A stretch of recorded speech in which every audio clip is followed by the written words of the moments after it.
Hello everybody, welcome back. Let's follow together.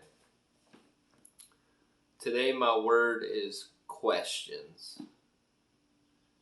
And in Psalms 73, a man named Asaph, or if it's a group of singers, I'm not sure, but he had some questions.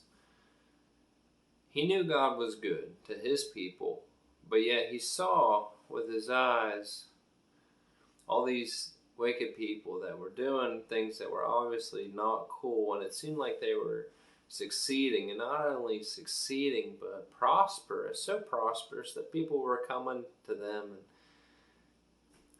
and it didn't make sense to him, and actually caused him to almost lose his footing, he says right in the beginning, because he began to envy these guys, because he was seeing, man, they don't do anything right, and they live like they have everything and nothing to lose. But here I am, trying to keep my heart pure and my hands clean, to follow the Lord, and it seems like I'm suffering all the time. And he says in verse 16, he said, when I tried to understand this, it troubled me deeply. He was so troubled by this because he knew God was good and God was faithful to his people. And yet he saw the unfaithful people that didn't even acknowledge there was a God and were living doing their own thing. It almost seemed like they were better off.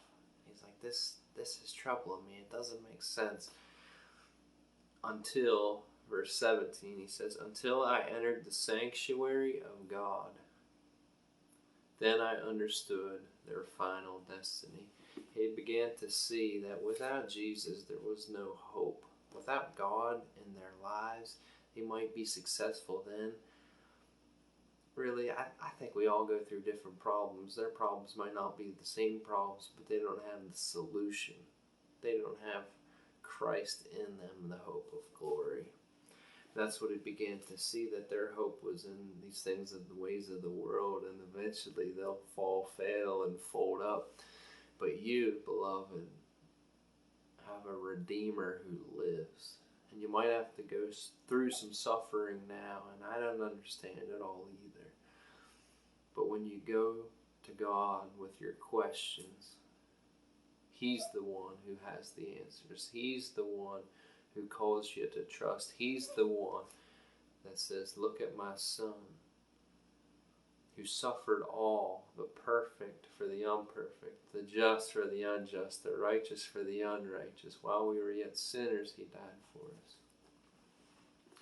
Asaph said, when my heart was grieved and my spirit embittered, he was grieved by this, and it caused anger and animosity in his heart. He said, I was a senseless and arrogant brute beast before you. He realized he was being childish with God. But yet, in verse 23 it says this, but yet I am always with you. You hold me by your right hand.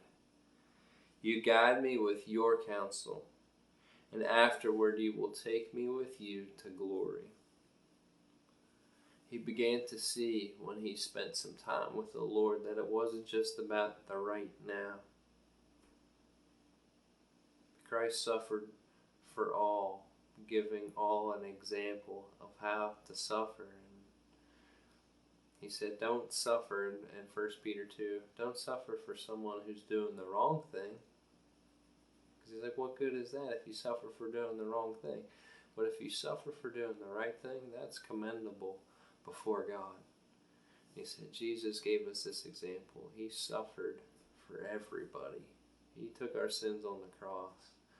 But yet when he was hurled with accusations and false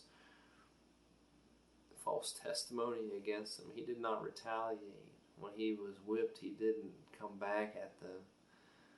But yeah, he trusted his life in God's hands. And we can do the same, knowing we have a blessed Redeemer who lives and loved us at our worst. Whom have I in heaven but you, and on earth beside you? My flesh and my heart may fail, but God is the strength of my heart and my portion forever. Those who are far away from you will perish. You destroy all who are unfaithful to you. But as for me, it is good to be near God. I have made the sovereign Lord my refuge. I will tell of all your deeds. And that's from Asaph in Psalms 73.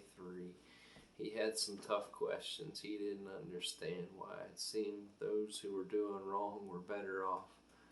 But he took it to God, and God answered the questions that he had and gave him eyes to see the big picture. Because we have a big picture God who understands, who's with you in the suffering. I hope I didn't make it sound like I was downplaying your suffering. I know it can be intense, but I know that Jesus knows the intensity of our suffering because God came to earth as a man and suffered. So he gets it. And he says, come to me, trust in me. I dare you to trust in me.